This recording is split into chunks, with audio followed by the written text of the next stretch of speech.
Oui, très bien. Autre intervenant, oui. Attendez, je mets mon micro. Donc, je voudrais surtout dire il ne faut pas politiser le débat là. On n'est pas en train de demander l'indépendance de Saint-Martin. Il y a un drapeau qui existe depuis que je Plus de suis 30 arrivée, ans, j'ai trouvé le plus de 30 drapeau. ans, oui. D'accord. Et on parle d'unité. Quand on parle d'unité, on est obligé d'en parler puisque, comme ça a été souligné, les noms qu'on trouve côté hollandais, on les trouve côté français. Il y a une frontière qui est grande ouverte.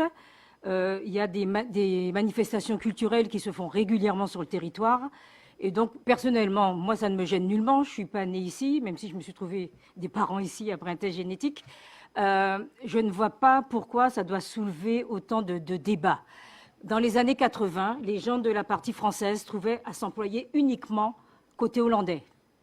Alors, il n'y a pas d'unité. Moi, je crois qu'il y a de l'unité parce que personne ne les a mis dehors. Et s'il n'y avait pas eu cette embauche côté hollandais, je crois que la partie française serait morte. Donc, parler du cas de la Guadeloupe et de la Martinique, ce n'est pas la même situation. Et les Guadeloupéens et les Martiniquais, quand ils ont leur drapeau, ils savent très bien pourquoi ils le font. C'est parce qu'ils réclament, une partie de la population réclame l'indépendance. Donc là, on a une unité, qu'on le veuille ou non, de fait, par les noms, par la frontière, par la culture. On mange la même chose des deux côtés de l'île. Donc, moi, je ne suis pas née ici, mais franchement, ça ne me gêne pas. On n'a pas demandé de créer un nouveau drapeau. On a dit qu'il y a un drapeau qu'on brandit à tout va.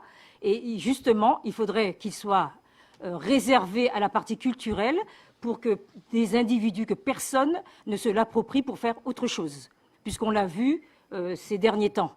Donc l'idée, c'est d'avoir un signe collectif, unitaire, qui représente les deux parties de l'île. Sinon, on n'a qu'à mettre ce que certains ont voulu faire à un moment, on ferme la frontière. On a bien vu au moment du Covid que les deux parties de l'île se sont rassemblées. Donc il y a bien eu une unité. Ça fait partie de la culture. Et pour être plus clair, parce que je pense que je ne suis pas assez claire d'ailleurs, pourquoi il y a cette idée? C'est simplement parce que quand vous dites on va demander à la population, alors qu'est-ce qu'on va faire? Moi, je débarque de l'avion lundi et vous faites votre sondage mardi. J'ai le droit de voter? Oui, normalement, j'ai le droit de voter parce que dans la Constitution française, on ne peut pas faire de discrimination. Donc là, si on veut demander aux gens, est-ce qu'ils sont d'accord pour ce drapeau, est-ce qu'on va être obligé de dire, toi, tu es né, tu as combien de générations là? Non, toi, tu ne peux pas voter. Donc il faut qu'on soit clair sur ce qu'on veut faire. Il y a un drapeau, c'est culturel. On a bien parlé du culturel, c'est écrit au 3e considérant que ce drapeau revêt un caractère exclusivement culturel et historique.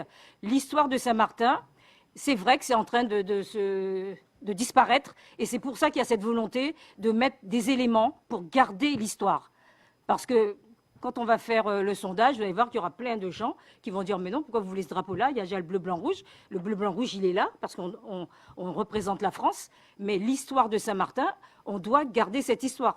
Qu'est-ce qu'on va apprendre aux générations qui arrivent derrière? Il y a une histoire. Donc voilà pourquoi, personnellement, je ne vois aucun souci sur la présentation de ce drapeau. Parce qu'il est bien dit que c'est culturel et qu'il ne sera pas mis à côté du drapeau bleu, blanc, rouge, si c'est ce qui gêne certaines personnes.